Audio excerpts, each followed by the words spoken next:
जय श्रीमन्नारायण, जय श्री हरि।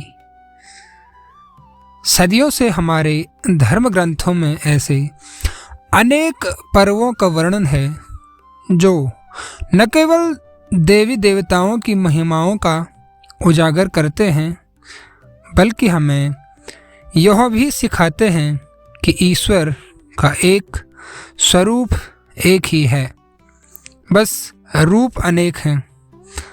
ऐसे ही एक अद्भुत और दुर्लभ पर्व है वैकुंठ चतुर्दशी, जो भगवान विष्णु और भगवान शिव की संयुक्त आराधना का दिन है। आज हम इस कथा में जानेंगे कैसे स्वयं भगवान विष्णु ने भगवान शिव की पूजा की और कैसे उन्होंने अपने नेत्र को कमल के स्थान पर अर्पित किया और क्यों यह दिन मोक्ष और वैकुंठ प्राप्ति का द्वार माना गया। अगर हम इस कथा के महत्व की बात करें तो मूल रूप से इसको जो है वैकुंठ चतुर्दशी कहा जाता है। यह कार्तिक शुक्ल पक्ष की चतुर्दशी तिथि को मनाया जाता है मूल रूप से, और इसमें भगवान विष्णु और भगवान शिव, क्योंकि यहाँ पर मूल रूप से यह भगवान विष्णु को समर्पित है, जो कि जिन्होंने की भगवान शिव की पूजा की थी, तो उस पर यह आधारित है। और यह जो वैकुंठ चतुर्दशी है विशेषतः वाराणसी, उज्जैन, हरिद्वार, त्र्यंबकेश्वर में विशेष तौर पर मनाया जाता है। इसमें कई लोग दीपदान करते हैं, तुलसी बिल्व पत्र अर्पण करते हैं और कथा का श्रवण करते हैं। कई लोगों का मानना है और धार्मिक मान्यता है कि यह वैकुंठ की प्राप्ति का उपाय है। तो कथा प्रारंभ करते हैं। पुराणों में वर्णन आता है कि एक बार भगवान विष्णु ने निश्चय किया कि वे भगवान शिव की आराधना करेंगे। वे जानना चाहते थे कि वह कौन सी शक्ति है जिससे स्मरण मात्र से समस्त लोगों का कल्याण होता है। उन्होंने अपने वैकुंठ धाम से प्रस्थान किया और पृथ्वी पर पवित्र नगरी काशी यानी कि वाराणसी पहुँचे। वहाँ भगवान शिव विश्वनाथ रूप में विराजमान हैं।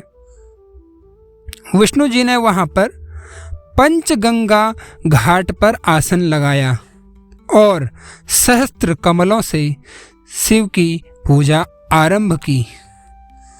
मूल रूप से यहाँ पर जो भगवान विष्णु का संकल्प था वह था सहस्त्र कमलों से भगवान शिव की पूजा करना, और हर कमल को अर्पित करते समय भगवान विष्णु ओम नमः शिवाय का जाप करते हुए बोलते थे, ओम नमः शिवाय, और उसके साथ साथ ओम त्र्यंबकम यजामहे सुगंधिम पुष्टिवर्धनम उर्वारुकमिव बंधनात् मृत्योर्मुक्षी यमामृतात्।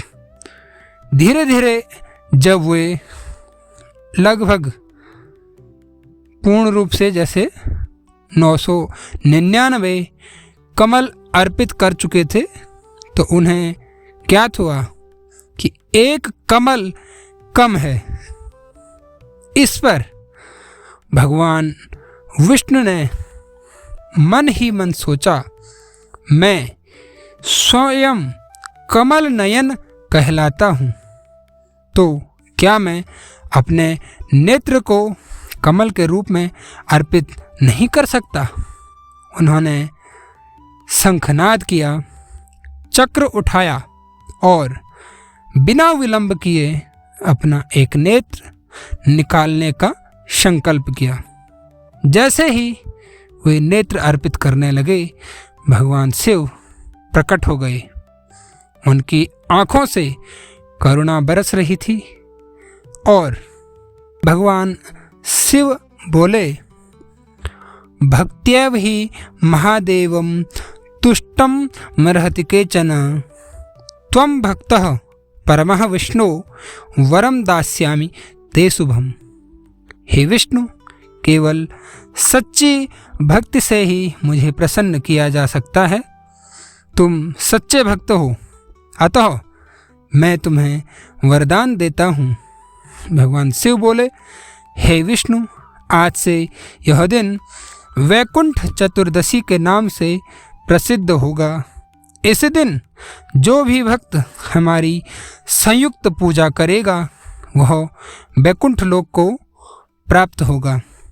इसके बाद भगवान शिव जो है विष्णु जी की आराधना भी करते हैं। भगवान शिव जी ने विष्णु जी को गले से लगाते हुए कहा, हे हरि, तुम और मैं एक ही सत्य के दो रूप हैं। और इस पर फिर भगवान शिव ने स्वयं भगवान विष्णु की पूजा की और विष्णु जी ने भी उन्हें प्रणाम किया और बोले, महादेव आप ही सर्वोच्च हैं। फिर आकाशवाणी हुई, शिवो विष्णु न भेदः परमात्मनो, अर्थात शिव और विष्णु में कोई भेद नहीं है, दोनों एक ही परमात्मा के स्वरूप हैं। आइए वैकुंठ चतुर्दशी का महत्व समझ लेते हैं। इस दिन भगवान विष्णु और भगवान शिव दोनों की पूजा करने का विधान है और पुराणों में कहा गया है कि दीपदान और संयुक्त पूजा करने वाला भक्त मोक्ष को प्राप्त होता है। इस दिन दीपदान का विशेष महत्व है। काशी में इस दिन गंगा घाटों पर दीपदान किया जाता है और कहा जाता है कि देवता स्वयं पृथ्वी पर उतरकर गंगा के तट पर दीप जलाते हैं। इसलिए इस पर्व को देव दीपावली भी कहा जाता है। वैकुंठ चतुर्दशी हमें सिखाती है कि भक्ति का अर्थ ईश्वर में एकता का अनुभव है। भक्त के लिए शिव और विष्णु में कोई अंतर नहीं है। जैसे सूर्य और उसका प्रकाश अलग नहीं, वैसे ही शिव और विष्णु एक ही दिव्य ऊर्जा के दो रूप हैं।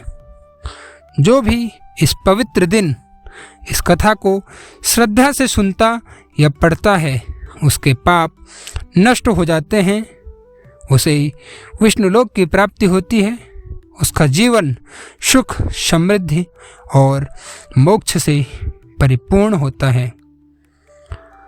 तो यह थी वैकुंठ चतुर्दशी की पावन कथा, जो हमें सच्ची भक्ति, त्याग और एकत्व का संदेश देती है। आप भी इस दिन ओम नमो नारायणाय या ओम नमः शिवाय मंत्र का जाप करें, तुलसी और बिल्वपत्र अर्पित करें और दीपदान इस दिन अवश्य करें।